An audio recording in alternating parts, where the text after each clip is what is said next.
नमस्कार दोस्तों, स्वागत है आप सभी का फिर से मेरे YouTube चैनल पे। इस वर्ष जून 2026 में मेरे द्वारा किए गए गौमुख तपोवन ट्रैक के ऊपर ये वीडियो मैंने बनाया है। उत्तराखंड के उत्तरकाशी जिले के गंगोत्री नेशनल पार्क के अंतर्गत करीब 14,600 फीट की हाइट पे तपोवन नाम के एक पवित्र स्थान पर पहुंचा जाता है, जो कि चारों तरफ से हिमालय की 6,000 मीटर से ऊंची चोटियों से घिरा हुआ एक खूबसूरत सा मैदान है। यात्रा की शुरुआत देहरादून से होती है, जहां से पूरे दिन की ड्राइव करके शाम तक उत्तराखंड के 4 धामों में से एक पवित्र गंगोत्री धाम में पहुंचा जाता है। रास्ते में रोतो की बेली नाम के खूबसूरत स्थान पर हम चाय नाश्ते के लिए रुके थे, जहां का खूबसूरत नज़ारा अभी आप अपने सामने देख रहे हैं।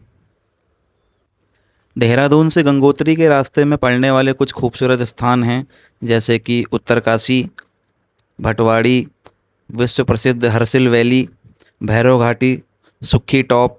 इन सुंदर नज़ारों का आनंद लेते हुए फिर आखिरी में शाम तक हम पवित्र गंगोत्री धाम में पहुंचते हैं। तो शाम तक हम अपने होटल में पहुंच गए थे, जहां फिर नहाकर हमने माँ गंगा के दर्शन किए और माँ के चरणों को नमन किया। तेरे वही तेरा, बाकी सब मोह का फेरा, तू क्यों समझ ना पाया, तन मिट्टी है मन माया। मन पावन हो गंगा में डूबे नहाए, मन रावण जो लहरों में तूने बहाए, जो चला गया वो लौट के फिर ना आए, तेरा कर्म ही है जो संग तेरे ही जाए। लो जी, हमारा ट्रैक स्टार्ट होने वाला है। ये हमारे पीछे गंगोत्री का मंदिर।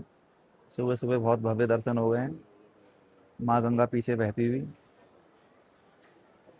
इन्हीं माँ गंगा के उद्गम स्थल गोमुख तक हमें जाना है। आज हमारा पहला पड़ाव रहेगा भोजवासा। ये हैं शिवेंद्र जी, फर्रुखाबाद यूपी से। पिछली बार रूपकुंड ट्रैक में हमारी मुलाकात हुई थी, तो हमने इनसे वादा किया था कि अगले ट्रैक में आपको साथ लेके चलेंगे, और गोमुख तपोवन ट्रैक हम साथ में कर रहे हैं। साथ में 3 भाई और हैं।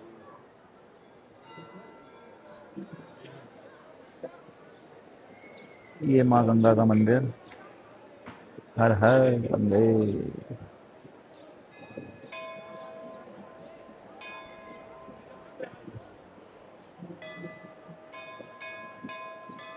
भीड़ बहुत कम है आज। हमें भी सुबह दर्शन हो गए अच्छे से। 8 जून को सुबह करीब 6 बजे के आसपास हमने फिर से गंगोत्री में मंदिर में माँ गंगा के दर्शन किए और माँ का आशीर्वाद लेकर हमने अपने सफ़र की शुरुआत करी। आज का जो हमारा पहला पड़ाव था, वो करीब 9 किलोमीटर दूर चीरवासा नाम का स्थान है। वहाँ पर लंच करने के बाद फिर 5 किलोमीटर की और चढ़ाई करने के बाद भोजवासा नाम के कैंप साइट पर पहुँचा जाता है। मेरे साथ इस ट्रैक में यूपी फर्रुखाबाद के शिवेंद्र जी, जिनके साथ मैं पिछले साल जून में ही रूपकुंड ट्रैक कर चुका था, और इसके अलावा एक भीमताल के तरुण भाई थे, और दिल्ली से 2 हमारे साथी सुनील जी और हेम जी थे। तो इस तरह से कुल 5 लोगों का हमारा ये ग्रुप था, और हमारे साथ नेपाल के रहने वाले एक गाइड थे, खेम बहादुर जी। तो इस तरह फिर हमने गंगोत्री से अपना ट्रैक स्टार्ट किया। करीब 2 किलोमीटर गंगोत्री से चलने के बाद गंगोत्री नेशनल पार्क में हम एंटर कर जाते हैं। वहाँ पर फॉरेस्ट डिपार्टमेंट की एक चेक पोस्ट बनी हुई है, जहाँ पर आपके सारे परमिट, इंश्योरेंस, मेडिकल वगैरह चेक होते हैं, और उसके बाद ही आपको आगे जाने की परमिशन होती है। रास्ते में एक ये भाई साहब मिले, तो सोचा चलो इनकी भी वीडियो बना ली जाए। बिल्कुल वीडियो के लिए तैयार बैठे हुए थे ये।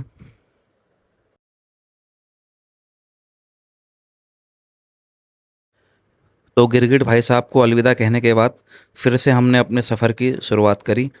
गंगोत्री के बाज़ार के बीच से होते हुए हमें इस ट्रैक पर आगे बढ़ना होता है, और करीब 2 किलोमीटर चलने के बाद फॉरेस्ट डिपार्टमेंट की चेक पोस्ट पर पहुंच के वहां पर फिर हमें वेट करना होता है। तो गंगोत्री के बाज़ार से जब हम आगे बढ़ जाते हैं, तो काफ़ी तीखी चढ़ाई का सामना करना पड़ता है, और कुछ दूर चलने के बाद वहाँ पर हाइट से फिर गंगोत्री का बहुत ही विहंगम दृश्य देखने को मिलता है, जो कि बहुत ही खूबसूरत लगता है। पिछले कुछ सालों में गौमुख तपोवन का जो ये ट्रैक है, ये ट्रैकर्स के बीच में काफ़ी फेमस हुआ है और इस वजह से थोड़ा सा रास्ते में भीड़ भी अब देखने को मिलती है। हालांकि इस ट्रैक के लिए पर डे जो परमिट इशू होते हैं वो सिर्फ 150 से 200 लोगों को ही होते हैं। इससे ज़्यादा लोग ऊपर वहाँ नहीं जा सकते हैं। तो हमें भी रास्ते में काफ़ी अलग अलग जगहों से आए हुए ट्रैकर्स मिले। मेरे लिए गौमुख तपोवन सिर्फ एक ट्रैक न होकर एक धार्मिक यात्रा थी, जो कि मेरा बरसों पुराना सपना था। और आखिरकार महादेव की कृपा से, माँ गंगा के आशीर्वाद से, मेरे गुरु और माता पिता के आशीर्वाद से आखिरकार मेरा ये सपना इस साल जून 2026 में पूरा हुआ। शिवेंद्र जी का भी इसमें योगदान रहा कि इन्होंने मुझे इस यात्रा में चलने के लिए प्रेरित किया और रास्ते में मेरा साथ दिया। यहाँ से आप पूरी गंगोत्री घाटी का विहंगम सुंदर दृश्य देख सकते हैं। क्या भव्य नज़ारा यहाँ से दिखता है। ऊंचे ऊंचे पहाड़, देवदार के पवित्र वृक्ष, नीचे अत्यधिक प्रवाह में कलकल बहती माँ गंगा। तो इन्हीं खूबसूरत नज़ारों का आनंद लेते हुए हम अपने सफ़र में आगे बढ़ते जा रहे थे। गंगोत्री नेशनल पार्क के अंतर्गत आने वाला यह क्षेत्र विभिन्न प्रकार के जीव जंतुओं से भरा पड़ा है, जिनमें मुख्यतः हिमालयन ब्लू सीप, जिसको कि पहाड़ों में भरल कहा जाता है, और इसके अलावा भालू और तेंदुए की भी यहाँ बहुतायत है। इसके अलावा कई प्रजातियों के पक्षी भी यहाँ देखने को मिल जाते हैं। हालांकि हमें इनमें से सिर्फ हिमालयन ब्लू सीप को देखने का मौका मिला। हाँ, इसके अलावा अलग अलग तरह के गिरगिट हमें ज़रूर देखने को मिले। अब इसको ही देखिए, कितना सुंदर इसकी रचना की गई है। इसके हाथ पांव और पूंछ का जो हिस्सा है वो नीला है और बाकी का ब्राउन। तो ये छोटे भाई साहब को भी अलविदा बोल के हम फिर से निकल पड़े अपने सफ़र की ओर। हमारा जो पहला पड़ाव है वो फॉरेस्ट डिपार्टमेंट की वो चेक पोस्ट है, जो कि यहाँ से अब थोड़ी सी दूरी पर स्थित है। इस चेक पोस्ट के आगे आप बिना परमिट और बिना गाइड के नहीं जा सकते हैं। परमिट के लिए आप उत्तरकाशी ज़िले की आधिकारिक वेबसाइट पर आवेदन कर सकते हैं। हमने ये ट्रैक शिवा एडवेंचर के साथ किया था, तो हमारा जो भी परमिट और इंश्योरेंस, मेडिकल, ये सब शिवा एडवेंचर वालों ने ही हमारा व्यवस्था करी। सिर्फ 10,000 रुपये में देहरादून से देहरादून आप ये गौमुख तपोवन ट्रैक शिवा एडवेंचर के थ्रू कर सकते हैं। इनका कॉन्टैक्ट डिटेल्स आप मुझसे ले सकते हैं। गौमुख तपोवन के अलावा और भी कई सारे ट्रैक्स और एक्सपेडिशन, जैसे कि ऑडेंस कॉल, कालिंदी खाल, ये सारे शिवा एडवेंचर करवाते हैं, तो इनके लिए भी आप इनको संपर्क कर सकते हैं।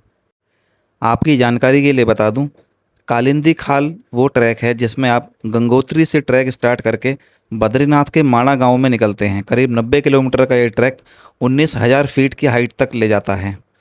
और जो दूसरा ऑडेंस कॉल ट्रैक है, ये आपको गंगोत्री से पहाड़ों को और ग्लेशियरों को पार करते हुए केदारनाथ मंदिर में निकालता है। ये भी करीब 100 किलोमीटर के आसपास का ट्रैक है। ये दोनों ही ट्रैक भारत के सबसे कठिन ट्रैकों में गिने जाते हैं। तो अगर आप फिजिकली और मेंटली फिट हैं और माउंटेनियरिंग के बारे में बेसिक अवेयरनेस रखते हैं, तो ही आप इन दोनों ट्रैक्स को कर सकते हैं। तो आखिरकार गंगोत्री से करीब 2 किलोमीटर चलने के बाद फॉरेस्ट डिपार्टमेंट की चेक पोस्ट पर हम पहुंच गए। यहाँ पर से अब गंगोत्री नेशनल पार्क यानी गंगोत्री राष्ट्रीय उद्यान की शुरुआत होती है। तो यहाँ हमने अपने परमिट्स वगैरह चेक करवाए, थोड़ी देर के लिए रेस्ट लिया और करीब 15 मिनट के बाद फिर हमने अपने सफ़र की शुरुआत करी। अब देखा जाए तो यहाँ से आपके असल ट्रैक की शुरुआत होती है, जहाँ आपको ऊंचे नीचे कच्चे रास्तों पर चलना है और कई जगह आपको ये लकड़ी के जो टेम्परेरी पुल बने होते हैं, इनको पार करके नदी नालों को पार करना होता है। इस ट्रैक की जो सबसे सुंदर बात है वो ये है कि इस पूरे रास्ते में माँ भागीरथी गंगा आपके साथ साथ विपरीत दिशा में बहती है। गंगोत्री से चलने के बाद जो पहला पड़ाव आता है वो है करीब 9 किलोमीटर चलने के बाद चीड़वासा नाम की जगह। गंगोत्री से चीड़वासा के बीच का जो रास्ता है वो काफ़ी घने जंगल से बीच से होकर गुजरता है, जिसमें मुख्यतः देवदार के और चीड़ के वृक्ष देखने को मिलते हैं। चीड़वासा जो नाम है वो इन्हीं वृक्षों की वजह से पड़ा है। तो चीड़वासा तक का जो रास्ता है वो थोड़ा आसान है, न ज़्यादा ऊंचाई है न ज़्यादा ढलान है। आराम से आप 2 से 3 घंटे में चीड़वासा पहुंच जाते हैं। अब ये मैं आपको दिखाना चाहता हूँ कि कैसे पहाड़ों में कुछ असभ्य और जीरो सिविक सेंस वाले लोग आ जाते हैं, जिनको बहुत अच्छा लगता है कि यहाँ की खूबसूरती को गंदा करना। अब जैसे ये एक भाई साहब ने यहाँ की दीवारों पे अपना नाम लिख दिया है, इनको लग रहा होगा इन्होंने बहुत बड़ा कद्दू में तीर मार दिया है, लेकिन यहाँ से गुजरने वाले जो प्रकृति प्रेमी हैं वो जितनी बार इस रास्ते से गुजरते हैं इस नाम को गाली देते हुए निकलते हैं। तो हम लोग भी इनको गरियाते हुए यहाँ से फिर आगे बढ़े। इस ट्रैक में जगह जगह आपको छोटे छोटे नदी नाले गधेरे पार करने होते हैं, जिनको पार करने के लिए टेम्परेरी लकड़ी के पुल बनाए गए होते हैं। हर बार बरसात में ये पुल बह जाते हैं और फिर इसके बाद फॉरेस्ट डिपार्टमेंट के लोग पूरी मेहनत के साथ फिर से इन पुलों को तैयार करते हैं। तो फॉरेस्ट डिपार्टमेंट के और एसडीआरएफ एनडीआरएफ के वीर जवानों को बारंबार नमन करते हुए हम अपने ट्रैक में फिर आगे बढ़ते हैं। 15 जून के आसपास मानसून आने के बाद ये ट्रैक पूरी तरह बंद हो जाता है। इसके बाद फिर आप सितंबर या अक्टूबर में इस ट्रैक को कर सकते हैं।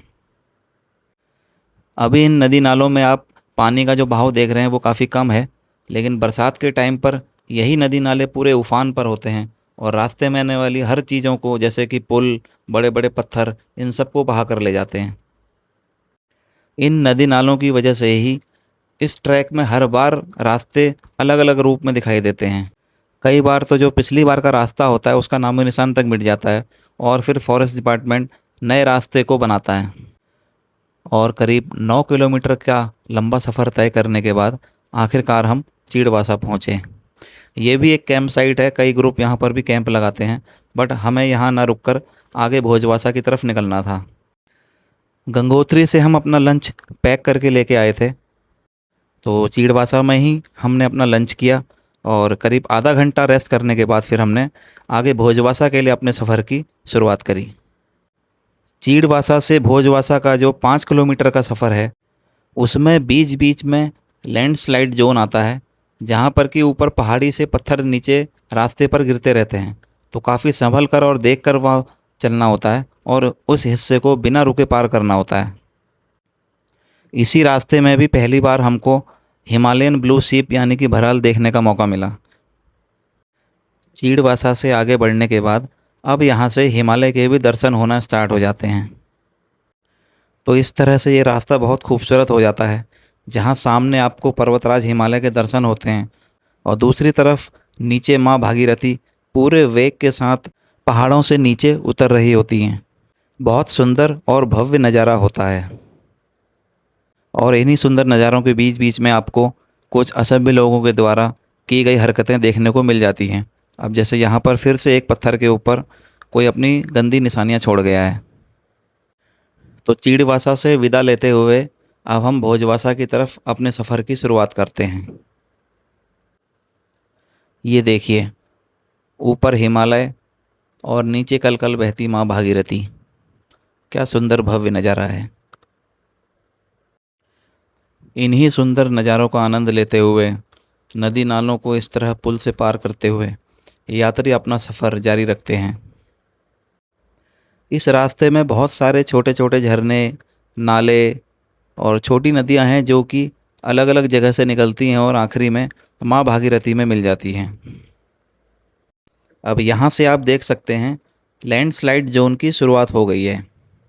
ये करीब 2 से 2.5 किलोमीटर लंबा एक ऐसा रास्ता है जिसमें ऊपर पहाड़ी से ये पत्थर गिरते रहते हैं। तो काफ़ी संभल कर और देखते हुए इस रास्ते को पार करना होता है। और हमारे गाइड ने बोला था कि इस रास्ते पर कहीं भी रुकना नहीं है और ऊपर देखते हुए चलना है। अगर कोई पत्थर ऊपर से गिरता हुआ दिखे तो रुक जाना है और काफ़ी तेज़ी से इस रास्ते को पार करना है। इस रास्ते पर पत्थर गिरने का एक कारण और भी है कि जो ये हिमालयन ब्लू सीप यानी कि भराल हैं, ये ऊपर इन पहाड़ों पर घूमते रहते हैं और जब ये नीचे इंसानों को देखते हैं तो ये डर जाते हैं और इनमें भगदड़ मच जाती है। तो इनके पाँव से लग के फिर वो पत्थर भी नीचे गिरते हैं। तो ये भी एक बड़ा कारण है इन पत्थरों का गिरना यहाँ से। तो हमने भी सावधानी से चलते हुए और पत्थरों का ध्यान रखते हुए इस रास्ते को जल्दी जल्दी पार किया। तो इस लैंडस्लाइड जोन को पार करके जैसे ही हम आगे बढ़ते हैं तो पहली बार हमें भोजवासा कैंप साइट की एक झलक भी दिख जाती है, जो कि मुख्य रास्ते से थोड़ा सा नीचे करीब 100 मीटर उतरने के बाद आता है। तो शाम के करीब 4 बजे के आसपास हम लोग अपनी भोजवासा कैंप साइट पर पहुंच गए थे। सुबह 8 बजे हमने गंगोत्री से अपना ट्रैक स्टार्ट किया था और लगभग 8 घंटे हमें भोजवासा पहुंचने में लगे। भोजवासा करीब 12,500 फीट की हाइट पे भागीरथी नदी के किनारे एक बहुत ही खूबसूरत कैंप साइट है। और इसका भोजवासा नाम इसलिए पड़ा है कि यहाँ पर भोजपत्र के पेड़ बहुतायत पाए जाते थे। अभी भी भोजपत्र यहाँ पर दिखता है। ये वही भोजपत्र है जिसके पेड़ की छालों पर हमारे पुराने वेद और पुराण उपनिषद लिखे गए। और यहीं पर हमको हिमालयन ब्लू सीप का एक झुंड भी दिखाई दिया जो आराम से घास चर रहा था। अच्छी बात ये रही कि हमारी मौजूदगी से उनको कोई फ़र्क नहीं पड़ा, इसलिए हमने भी उनके काफ़ी पास जाकर उनको देखा और उनकी फ़ोटो वीडियो वगैरह इत्यादि ली। ये प्रजाति करीब 12,000 फीट से ऊपर के हिमालयी क्षेत्रों में ही पाई जाती है। इनके अलावा यहाँ पर स्नो लेपर्ड भी पाए जाते हैं जिनको हिम तेंदुआ कहते हैं, पर वो आसानी से किसी को दिखते नहीं हैं, ना ही नज़र में आते हैं। इसीलिए उनको द घोस्ट भी कहा जाता है, द हिमालयन घोस्ट। और इन्हीं हिमालयन घोस्ट के ऊपर ही मेरे चैनल का नाम भी है। तो थोड़ी देर प्रकृति के बीच इन जानवरों को देखने के बाद फिर हम अपने कैंप साइट में टेंट में चले गए। अब अगली सुबह करीब 6 बजे के आसपास हमको अपने ट्रैक की शुरुआत करनी थी। भोजवासा से गोमुख तपोवन जाने के लिए आपको भागीरथी नदी को पार करना होता है, लेकिन समस्या ये है कि यहाँ पर इस नदी को पार करने के लिए कोई पुल नहीं है और भागीरथी का वेग इतना अधिक है कि आप पैदल उसको नदी से होते हुए पार नहीं कर सकते। तो नदी को पार करने के लिए फॉरेस्ट डिपार्टमेंट की तरफ से यहाँ पर एक केबल ट्रॉली लगाई गई है। इसको दोनों तरफ से रस्सी के द्वारा हाथों से खींच खींच के ट्रॉली को पार करना होता है। करीब 150 से 200 लोग यहाँ पर एक टाइम पर उपस्थित थे, तो इस ट्रॉली में बैठने के लिए भी यहाँ पर 1 से 1.5 घंटे की वेटिंग थी। इस ट्रॉली को उपयोग में लाने के लिए टीम वर्क का होना भी बहुत ज़रूरी है, क्योंकि जो टीम ट्रॉली में बैठकर नदी को पार करती है, फिर उसी टीम के मेंबर्स को उतरकर इन केबलों को खींचते हुए नदी के पार जो अब अगली टीम ट्रॉली में बैठकर आ रही है उस ट्रॉली को खींचना होता है। बट मुझे लगता है ये थोड़ा सा रिस्की भी है, क्योंकि इस ट्रॉली में 2 से 3 लोगों को बैठने की ही इजाज़त है और थोड़ा बहुत सामान रख सकते हैं। लेकिन एक्चुअल में क्या हो रहा था, यहाँ पर कम से कम 5 से 6 लोग बैठ के आ रहे थे, उनका सामान साथ में था और एक गाइड या पोर्टर ट्रॉली में नीचे रस्सी में लटक के आ रहा था। तो ये कंडीशन ख़तरनाक हो सकती है।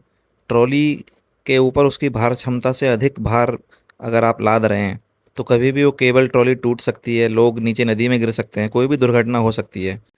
सरकार चाहे तो यहाँ पर एक सस्पेंशन ब्रिज, जैसे कि झूला पुल भी बोलते हैं जिसको, वो बना सकती है ताकि ये ट्रॉली से नदी पार करने वाला रिस्की काम न करना पड़े। अब यहाँ से आगे गोमुख तपोवन तक कोई प्रॉपर ट्रैक नहीं बना हुआ है।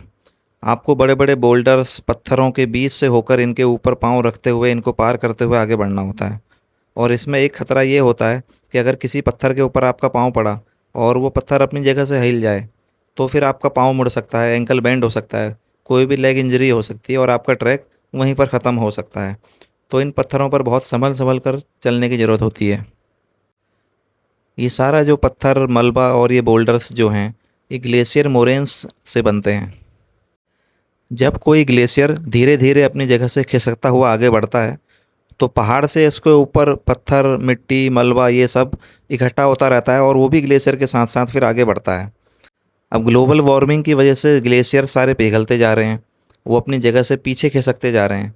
लेकिन ये जो मलबा और ये बोल्डर्स, बड़े बड़े पत्थर ये होते हैं, ये अपनी जगह पर ही सेट हो जाते हैं। इन्हीं को मोरेन्स कहते हैं और इन्हीं मोरेन्स के ऊपर जाके अब हमें अपना ये ट्रैक करना था। भोजवासा से गोमुख की दूरी कुल 5 किलोमीटर है और फिर गोमुख से तपोवन 2 से 3 किलोमीटर की करीब 70 से 80 डिग्री की स्टीप क्लाइंबिंग है, जिसमें 2 से 3 जगह पर आपको झरने को भी पार करना होता है। ये जो आखिरी का 2 से 3 किलोमीटर है, ये इस ट्रैक का सबसे डिफ़िकल्ट पार्ट है और इसी वजह से गोमुख तपोवन ट्रैक को डिफ़िकल्ट कैटेगरी में डाला गया है। तपोवन की तरफ जाते हुए हम गोमुख के बाईं तरफ से निकलते हैं। जाते समय हम गोमुख के दर्शन नहीं करते हैं, हम पहले सीधे तपोवन जाते हैं और अगले दिन वापसी में फिर गोमुख के दर्शन करते हैं। जैसा कि आप जानते हैं, गंगा नदी गंगोत्री ग्लेशियर से निकलती है और ये गंगोत्री ग्लेशियर भारत का दूसरा सबसे लंबा ग्लेशियर है, जो करीब 35 किलोमीटर लंबा है। पहले नंबर पे सियाचिन ग्लेशियर है। इसी 35 किलोमीटर लंबे गंगोत्री ग्लेशियर के स्नोआउट को, जहाँ पर नदी ग्लेशियर को छोड़कर ओपन एनवायरनमेंट में बहना स्टार्ट करती है, वो जगह का नाम ही गोमुख है, जो कि हिंदू धर्म में एक बहुत ही पवित्र स्थान है। अभी आप सामने जो हिमालय की श्रेणियाँ देख रहे हैं, ये भागीरथी ग्रुप है। भागीरथी 1, 2, 3, ये 3 पीक्स 6000 मीटर से ऊंची हैं। तपोवन इसी भागीरथी ग्रुप और शिवलिंग और मेरू पर्वत श्रेणियों के बीच में स्थित है, जहाँ पर हमें जाना है। और ये हमारे गाइड खेम बहादुर नेपाल के रहने वाले हैं, शिवा एडवेंचर से जुड़े हुए हैं। इन्हीं के मार्गदर्शन में हमने ये तपोवन ट्रैक पूरा किया है। ये ट्रैक आप बिना गाइड के नहीं कर सकते हैं, तो आपको साथ में गाइड का होना बहुत ज़रूरी है। तो इनके साथ साथ इनके मोबाइल पे नेपाली गानों को सुनते सुनते हम अपने ट्रैक पर आगे बढ़ते जा रहे थे। हमारे साथ जो 3 साथी और थे, भीमताल से तरुण और दिल्ली से सुनील और हेम, इनका ये पहला ट्रैक था, लेकिन कहीं पर भी ये नहीं लगा कि ये अपना पहला ट्रैक कर रहे हैं। बहुत अच्छे तरीके से और समय के साथ इन्होंने हमारा पूरा साथ दिया। ये देखिए किस तरह से पत्थरों के ऊपर से होते हुए हम चल रहे हैं आगे। एक तरफ भागीरथी नदी बह रही है और ये पीछे भोजवासा हम छोड़ के आ गए हैं। इन पत्थर के रास्तों पर चलने के लिए आपके पास एक अच्छी क्वालिटी के ट्रैकिंग शूज़ का होना बहुत ज़रूरी है और साथ में एक ट्रैकिंग पोल भी होना चाहिए। अगर आपके पास ये दोनों चीज़ें नहीं हैं तो आपको ट्रैक में बहुत सारी मुश्किलों का सामना करना पड़ सकता है, इंजरी भी हो सकती है। मैंने अपने ज़्यादातर ट्रैकिंग गियर्स डीकैथलॉन और गोकियो से परचेज़ किए हैं, जो कि बहुत ज़्यादा महंगे भी नहीं हैं, अफोर्डेबल हैं और क्वालिटी के मामले में भी बहुत अच्छे हैं। तो अगर आप भी कोई इस तरह का ट्रैक प्लान करते हैं तो पहले पूरी तैयारी करके जाएं। अपने पास सारे ट्रैकिंग गियर्स होने चाहिए, एक अच्छी क्वालिटी की जैकेट, अच्छे ट्रैकिंग शूज़ और ट्रैकिंग पोल्स, ये जो स्टिक आप देख रहे हैं, ये सब चीज़ें अगर आप अपने पास रखते हैं तो फिर आपको ट्रैक में कोई परेशानी नहीं होगी। इस पूरे ट्रैक में मौसम ने भी हमारा बहुत अच्छा साथ दिया। कहीं पर भी मौसम ख़राब नहीं हुआ, ना बारिश हुई, ना ओले पड़े। हालांकि कुछ दिन पहले इस एरिया में मौसम ख़राब हुआ था और ओलावृष्टि हुई थी, बट जिस समय हमने ट्रैक किया उस समय मौसम बहुत अच्छा रहा। बिल्कुल अच्छी धूप में और थोड़ी थोड़ी हवा चल रही थी, इसमें हमने अपना ट्रैक किया। और आप ये रास्ते देख रहे हैं कैसे पत्थरों के बीच से हमें होते हुए जाना पड़ रहा है। इन पथरीले रास्तों पर अगर आपके पास अच्छी क्वालिटी के ट्रैकिंग शूज़ नहीं हैं या फिर आप बिना ट्रैकिंग पोल या किसी स्टिक के आगे ट्रैक कर रहे हैं तो शाम होते होते आपके पाँव में बहुत ज़्यादा दर्द होने लगेगा। हो सकता है अगले दिन का ट्रैक आप ना कर पाएँ। तो ये दोनों चीज़ों का होना बहुत ज़रूरी है। भोजवासा से गौमुख तक का ये 5 किलोमीटर का जो ट्रैक है, हालांकि इसमें कोई बहुत ज़्यादा स्टीप क्लाइंबिंग नहीं है, ना कहीं पर ढलान है, बट क्योंकि ये बहुत ज़्यादा पत्थरों के ऊपर से, बोल्डर्स के ऊपर से जाना पड़ता है, तो ज़्यादा स्पीड में आप ये ट्रैक नहीं कर सकते। तो धीरे धीरे आराम से देखते हुए चलना पड़ता है। इसी वजह से ये 5 किलोमीटर को पूरा करने में हमें करीब 2 से ढाई घंटे का समय लग गया। हालांकि हमारे पास पूरे दिन भर का समय था तो हमें भी कोई जल्दी नहीं थी, इसलिए हम भी आराम आराम से ट्रैक करते हुए और रास्ते में इन खूबसूरत नज़ारों का आनंद लेते हुए अपनी मंजिल की तरफ बढ़ते चले जा रहे थे। यहाँ से अब हमें गौमुख की थोड़ी सी झलक मिलनी स्टार्ट हो गई थी। आज हमारा प्लान गौमुख की तरफ जाने का नहीं था। गौमुख के दाईं तरफ से निकलते हुए हमें सीधा तपोवन की चढ़ाई चढ़नी थी। उत्तराखंड मेरी मातृभूमि, मातृभूमि मेरी पितृभूमि, ओ भूमि तेरी जय जयकारा। मेर हिमाला हिमाला तेरी जय जयकारा। मेर हिमाला ख्वर मुकुट तेरो ह्यूं झलको, ख्वर मुकुट तेरो ह्यूं झलको, झलकी गाल गंगे की धारा। मेर हिमाला झलकी गाल गंगे की धारा। मेर हिमाला। अब यहाँ से आगे देखिए कैसा पत्थरों का समुद्र है। इसी पत्थरों के समुद्र के ऊपर से होकर हमें जाना है और यहीं से तपोवन का रॉकफॉल एरिया भी स्टार्ट होता है। ऊपर पहाड़ी से छोटे छोटे या बड़े पत्थर गिरते रहते हैं, तो बहुत ध्यान से इनको देखते हुए आगे बढ़ना होता है। और जैसा कि हमारे गाइड ने बताया कि दोपहर के 12 बजे तक इस एरिया को क्रॉस करना ज़रूरी है, क्योंकि पहाड़ों में अक्सर ऐसा होता है कि 11-12 बजे के आसपास या इसके बाद बहुत तेज़ हवाएं चलने लगती हैं। तो जब तेज़ हवाएं चलती हैं तो ऊपर पहाड़ी से पत्थर गिरने का खतरा रहता है। तो हमारा टारगेट था कि दोपहर 12 बजे से पहले हम इस रॉकफॉल एरिया को क्रॉस कर जाएं, जो कि हमने कर भी लिया था। रॉकफॉल एरिया क्रॉस करने के बाद हम थोड़ा सा हाइट गेन कर लेते हैं और वहाँ से फिर पूरा गंगोत्री ग्लेशियर हमारी आंखों के सामने होता है, जिसके साथ साथ गौमुख के भी दर्शन हमको हो जाते हैं। अभी आप अपने सामने देख सकते हैं, ये गौमुख दिखाई दे रहा है। ये देखिए, यहीं पर से माँ गंगा का उद्गम हो रहा है। और ये पीछे जो पूरा आपको लंबा दिखाई दे रहा है, ये गंगोत्री ग्लेशियर है, करीब 35 किलोमीटर लंबा। ये पूरी बर्फ़ है। देखकर ऐसा लग रहा है जैसे मिट्टी या बालू का पहाड़ है, बट ये बर्फ़ है। इसके ऊपर मिट्टी और बालू पड़ने की वजह से ये ऐसा दिखाई दे रहा है। अगर गौर से आप देखेंगे तो आपको दिखाई देगा कि कैसे ये पूरा बर्फ़ का ग्लेशियर है। इसके नीचे से होकर गंगा नदी बहती है। तो इस जगह पर हमने थोड़ी देर रेस्ट भी लिया और अपने साथ लाया हुआ लंच किया, और थोड़ा रेस्ट करने के बाद फिर हम आगे बढ़े। अब यहाँ से इस ट्रैक का जो सबसे डिफ़िकल्ट पार्ट है वो स्टार्ट होता है। अभी जो आप ये टॉप में देख रहे हैं, एक पहाड़ी की चोटी दिखाई दे रही है। इस चोटी के पार हमको जाना है। इस पहाड़ के पीछे ही वो तपोवन नाम की जगह है जो हमारी मंजिल है। और ये जो 2 से 2.5 किलोमीटर की सीधी खड़ी चढ़ाई है, ये अच्छे अच्छे ट्रैकर्स के भी पसीने छुड़ा दे ऐसी चढ़ाई है। और इसका सबसे ट्रिकी पार्ट वो है जब आपको 2 जगह वाटर क्रॉसिंग भी करनी पड़ती है। तपोवन के पीछे जो माउंट शिवलिंग है, उसके बेस से निकलने वाली आकाश गंगा यहाँ पर झरने के रूप में नीचे बहती है। इसी आकाश गंगा नदी को, जो कि झरने के रूप में बह रही है, 2 जगह से हमें क्रॉस करना पड़ता है। जब हमने इसको क्रॉस किया था तो इसमें ठीक ठाक पानी था, तो काफ़ी मुश्किलों का सामना करना पड़ा इसको पार करने में। और पूरे ट्रैक में यही वो जगह होती है जहाँ पर सबसे ज़्यादा आपको गाइड की ज़रूरत होती है, क्योंकि वही अपने एक्सपीरियंस के बेस पे आपको सही तरीके से और सही जगह से उस वाटर क्रॉसिंग को पार करवाता है। ये देखिए, यहाँ पर मैं ऐसे ही एक वाटर क्रॉसिंग को क्रॉस कर रहा हूँ। एक एक कदम फूंक फूंक के रखना पड़ रहा है, और सामने गाइड खड़ा है जो मुझे रास्ता दिखा रहा है। जितना रोमांचकारी ये अनुभव देखने से लगता है, उतना ही रिस्की भी होता है। यही वो आकाश गंगा नदी है जो यहाँ पर झरने के रूप में बह रही है, और तपोवन में यही नदी बहती हुई दिखती है, जिसके आसपास ही कैंप लगाए जाते हैं।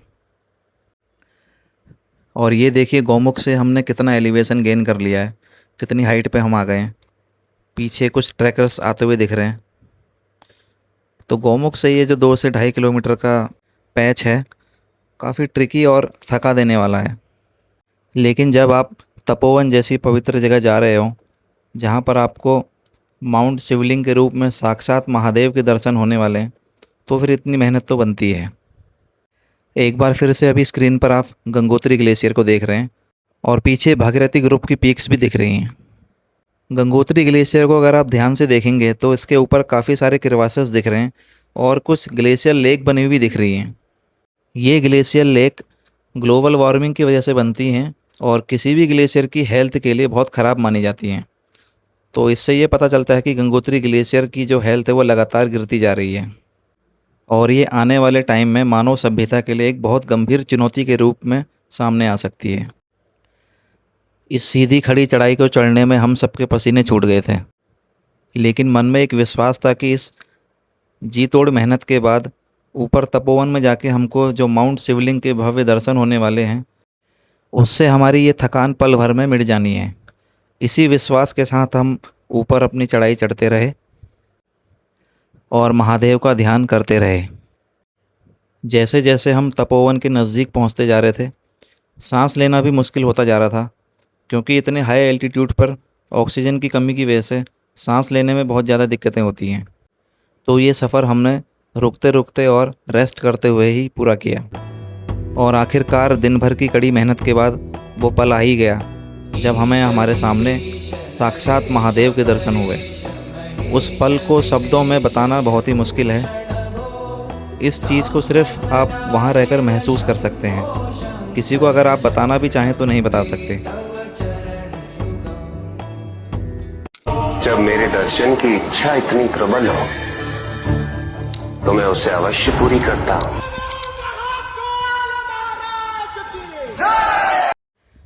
तपोवन पहुंचते ही मौसम ने बहुत तेज़ी से करवट ली और अचानक से बहुत तेज़ बर्फ़बारी शुरू हो गई। तो हमने भी इस बर्फ़बारी का चाय और पकोड़े के साथ आनंद लिया। करीब 2 से 3 घंटे तक ये बर्फ़बारी होती रही, तो हम अपने टेंट के अंदर घुस गए। पहाड़ों में बर्फ़बारी या बारिश होने का एक फ़ायदा ये होता है कि इसके बाद मौसम खुल जाता है, और अगले दिन सुबह भी यही हुआ। मौसम एकदम खुला हुआ था और सूर्योदय के समय जो माउंट शिवलिंग, माउंट मेरू और भागीरथी पीक्स के शानदार दर्शन हमें हुए, उनको शब्दों में बयां कर पाना बहुत मुश्किल है। अभी ये आपके सामने है भागीरथी ग्रुप। भागीरथी 1, 2, 3 इसमें सामने दिखाई दे रही हैं, और सूरज की किरणें इनके ऊपर पड़ना स्टार्ट हो गई हैं। क्या सुंदर, मंत्रमुग्ध कर देने वाला नज़ारा है।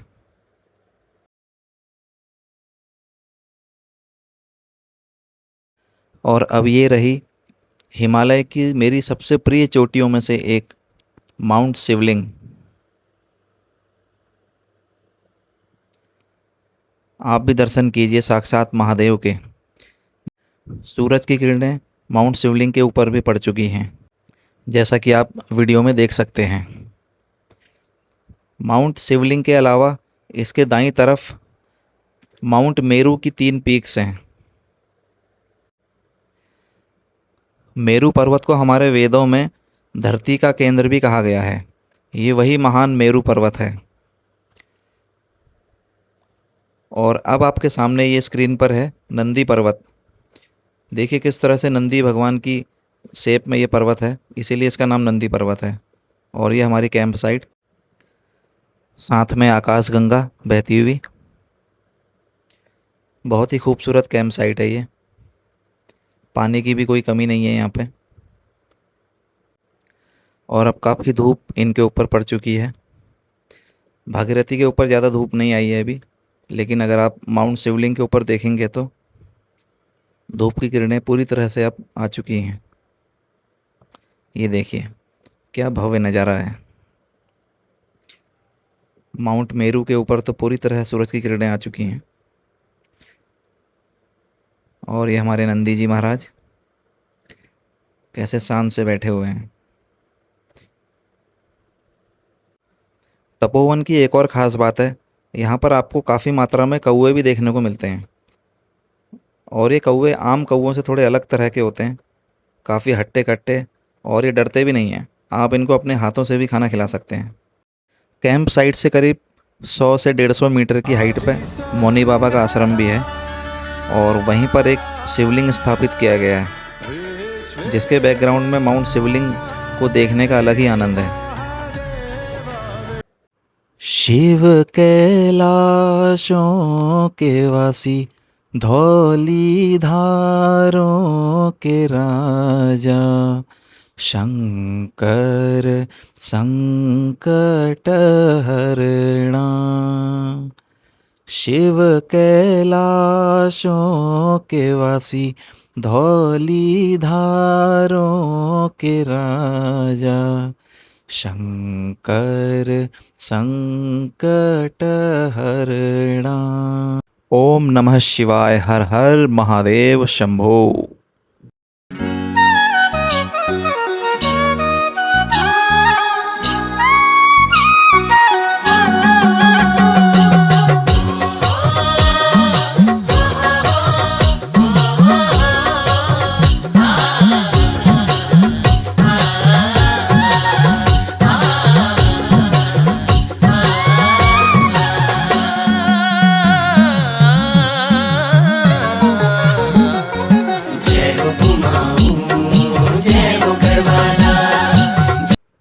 तो सुबह मौनी बाबा के आश्रम के दर्शन करने के बाद और शिवलिंग के दर्शन करने के बाद फिर हमने अपना डिसेंड स्टार्ट किया। 8 बजे के आसपास हमने नीचे उतरना स्टार्ट किया और 1 से 1.5 घंटे के बीच में हम गौमुख तक पहुंच गए थे।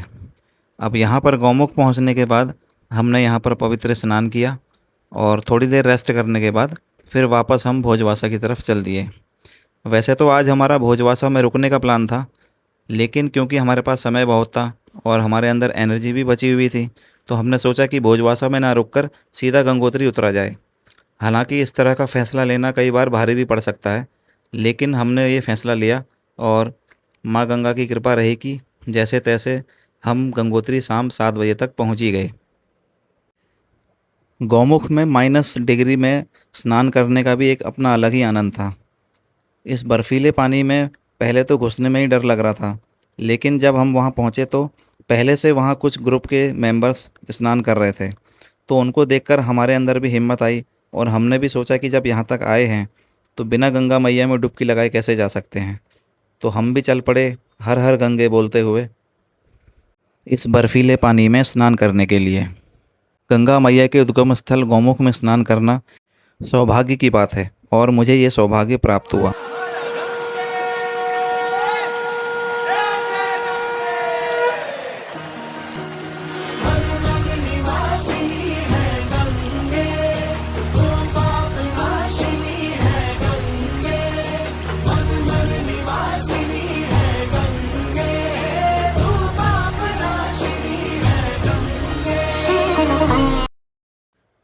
तो साथियों, इस तरह से फिर हमारी ये गौमुख तपोवन की धार्मिक यात्रा 3 दिन में पूरी हुई। सामान्यतः 4 से 5 दिन में यात्रा होती है, लेकिन हमने ये यात्रा 3 दिन में पूरी करी। अब आप इन फ़ोटोज़ के माध्यम से नज़ारों का आनंद ले सकते हैं। हर हर महादेव, जय गंगा मैया, हर हर गंगे।